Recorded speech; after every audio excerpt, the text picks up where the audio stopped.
The First Libertarian. Most libertarians count Murray Rothbard as one of their mentors. They will know that Rothbard's primary mentors were Ludwig von Mises and Friedrich Hayek. But Rothbard dug deeper in his search for libertarian thinking. Here is a little-seen paper that he wrote in 1967. The first libertarian intellectual was Lao-tzu, the founder of Taoism.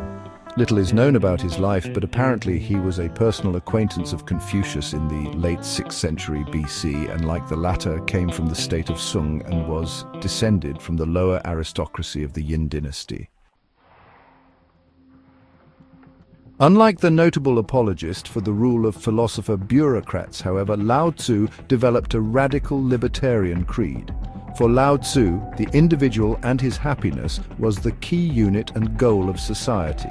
If social institutions hampered the individual's flowering and his happiness, then those institutions should be reduced or abolished altogether. To the individualist Lao-tzu, government, with its laws and regulations more numerous than the hairs of an ox, was a vicious oppressor of the individual and more to be feared than fierce tigers. Government in sum must be limited to the smallest possible minimum. Inaction was the proper function of government, since only inaction can permit the individual to flourish and achieve happiness. Any intervention by government, Lao-tzu declared, would be counterproductive and would lead to confusion and turmoil. After referring to the common experience of mankind with government, Lao-tzu came to this incisive conclusion. The more artificial taboos and restrictions there are in the world, the more the people are impoverished. The more that laws and regulations are given prominence, the more thieves and robbers there will be. The wisest course, then, is to keep the government simple and for it to take no action, for then the world stabilizes itself.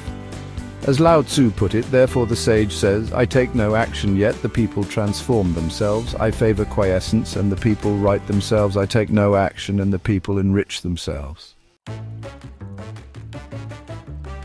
Lao-tzu arrived at his challenging and radical new insights in a world dominated by the power of Oriental despotism.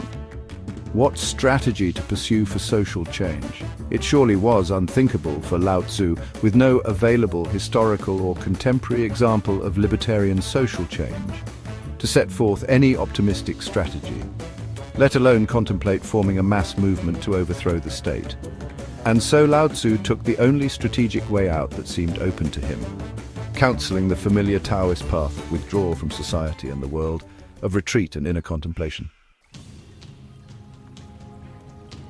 I submit that while contemporary Taoists advocate retreat from the world as a matter of religious or ideological principle, it is very possible that Lao-tzu called for retreat not as a principle but as the only strategy that in his despair seemed open to him. If it was hopeless to try to disentangle society from the oppressive coils of the state, then he perhaps assumed that the proper course was to counsel withdrawal from society and the world as the only way to escape state tyranny. It would seem that little has changed in 2,500 years. The drive by some individuals to control others is clearly a permanent condition in every era. The only remaining question is how to deal with it. In my belief, the numbers of libertarians will always be few. Just as there will always be those who will stop at nothing in seeking to control others, the great majority of people will always respond like Pavlov's dogs to the empty promise of greater security in trade for diminished freedom.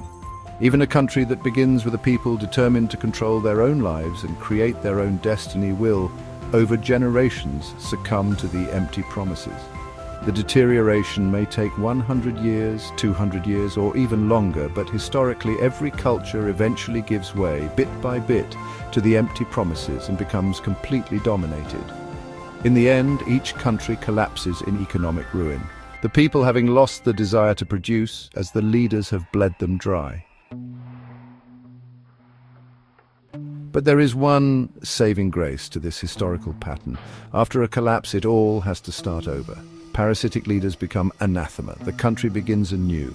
Those who are productive lead the way, and liberty becomes the byword. This being the case, anyone who is inspired to believe in the libertarian principle has two choices.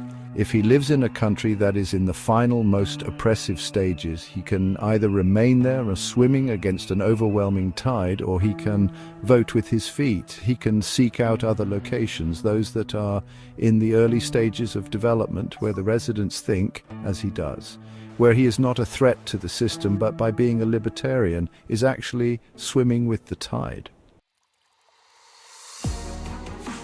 Certainly, as we can see above, this is what Lao-tzu concluded over 2,500 years ago, and that was before his government had the ability to fly a drone over his house. Of course, today we have more options than Lao-tzu. Not only is transportation so good that we can fly anywhere in the world, but the internet keeps us posted on the information we need to learn what locations in the world might suit our liking better than the one we presently reside in.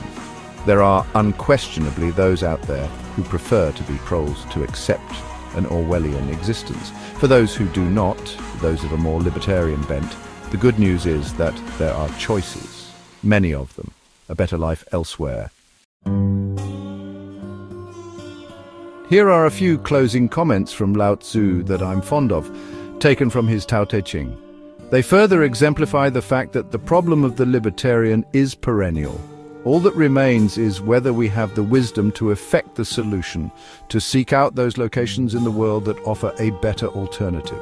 Those in power are meddlesome. The greater the restrictions and prohibitions, the more people are impoverished. The more advanced the weapons of the state, the darker the nation. Thus the virtuous attend to contracts, while those without virtue collect taxes. Act before things exist, manage them before there's disorder.